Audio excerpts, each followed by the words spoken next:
ನಮಸ್ಕಾರ. ಹೊಸದಾಗಿ ವಿಡಿಯೋ ನೋಡ್ತಾ ಇದ್ದವರು, ಮೊದಲನೇ ಬಾರಿ ವಿಡಿಯೋ ನೋಡ್ತಾ ಇದ್ದವರು ಚಾನಲ್ ಸಬ್ಸ್ಕ್ರೈಬ್ ಮಾಡ್ಕೊಳ್ಳಿ. ನೋಡ್ರಿ, ಸಾಲ ಮಾಡಿ ಊರು ಬಿಡುವ ರಾಶಿ ನಕ್ಷತ್ರ ಯಾರ್ಯಾರು? ಸಾಲ ಮಾಡಿ ನೇಣಾಕ್ಕೊಂಡು ಹೋಗುವ ರಾಶಿ ನಕ್ಷತ್ರದವರು ಯಾರ್ಯಾರು? ಸಾಲ ಮಾಡಿ ದುಡ್ಡನ್ನ ವಾಪಸ್ ಕೊಡ್ದಂಗೆ ಸತಾಯಿಸುವ ರಾಶಿ ನಕ್ಷತ್ರದವರು ಯಾರ್ಯಾರು?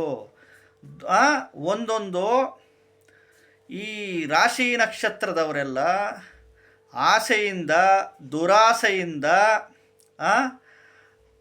ಸಾಲಗಳು ಮಾಡ್ಕೊಂಬಿಟ್ಟಿರ್ತಾರೆ. ಇನ್ನೊಂದು ವ್ಯಸನಗಳಿಗೆ ದುಶ್ಚಟಗಳಿಗೆ ಬಿದ್ದು ಸಾಲ ಮಾಡ್ಕೊಂಬಿಟ್ಟಿರ್ತಾರೆ. ಅಥವಾ ಸೈಟಿಗೆ, ಮನೆಗೋ, ಅಪಾರ್ಟ್ಮೆಂಟ್ಗೋ, ಭೂಮಿ ತಗೊಳಕ್ಕೋ ಈ ವಿಚಾರಕ್ಕೆ ಸಾಲಗಳು ಮಾಡ್ಕೊಂಬಿಟ್ಟಿರ್ತಾರೆ. ಮತ್ತು ಸ್ವಯಂಕೃತ ಅಪರಾಧ, ಇಸ್ಕೊಳೋದು ಒಬ್ರ ಹತ್ರ ಇನ್ನೊಬ್ರಿಗೆ ಕೊಡೋದು, ಇನ್ನೊಬ್ರ ಹತ್ರ ಇಸ್ಕೊಂಡು ಮತ್ತೊಬ್ರಿಗೆ ಕೊಡೋದು.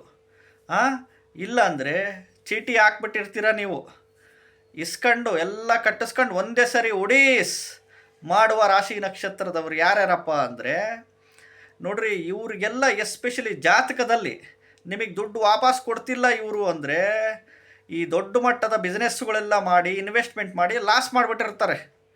ಕೈ ತುಂಬ ಸಾಲ, ಬ್ಯಾಂಕಲ್ಲಿ ಲೋನು, ಸಂಘದಲ್ಲಿ ಸಾಲ, ಇನ್ನೊಂದರಲ್ಲಿ ಸಾಲ, ಮತ್ತೊಂದರಲ್ಲಿ ಸಾಲ ಮಾಡಿಕೊಂಡು ಈ ರೀತಿ ಯಾಕಾಗುತ್ತಂದರೆ, ಜಾತಕದಲ್ಲಿ ಯಾವುದೇ ಗ್ರಹದ ದಶಾಭುಕ್ತಿ ನಡೀತಿರಲಿ, ದಶಾಭುಕ್ತಿಗಳಲ್ಲಿ 1ನೇ ಮನೆ, 3ನೇ ಮನೆ, 5ನೇ ಮನೆ, 6ನೇ ಮನೆ, 8ನೇ ಮನೆ, 12ನೇ ಮನೆ ಬಂದಿರುತ್ತೆ. ಹಿಂಗಾಗಿ ವಿಪರೀತ ಸಾಲಗಳ ಮೇಲೆ ವಿಪರೀತ ಸಾಲಗಳು ಮಾಡ್ಕೊಂಬಿಡ್ತೀರ. ಅರ್ಥ ಆಯ್ತಾ? ಇದಕ್ಕೆ ಪರಿಹಾರ ಏನಪ್ಪ ಅಂದರೆ, ಸೈಟು, ಮನೆ, ಮಠ, ಭೂಮಿ, ಇನ್ನೊಂದು ಮತ್ತೊಂದು ಏನಾದರೂ ಬಂಗಾರ, ಗಾಡಿಗಳು ಇದ್ದರೆ ಅವರಿಗೆ ನಿಯತ್ತಾಗಿ ವಾಪಸ್ ಮಾರಿಬಿಟ್ಟು ಕೊಡಬೇಕು.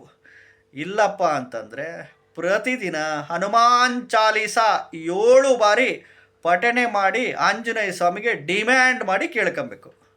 ಅರ್ಥ ಆಯ್ತಾ? ಹೊಸದಾಗಿ ವಿಡಿಯೋ ನೋಡ್ತಾ ಇದ್ದವರು, ಮೊದಲನೇ ಬಾರಿ ವಿಡಿಯೋ ನೋಡ್ತಾ ಇದ್ದವರು ಚಾನಲ್ ಸಬ್ಸ್ಕ್ರೈಬ್ ಮಾಡ್ಕೊಳ್ಳಿ.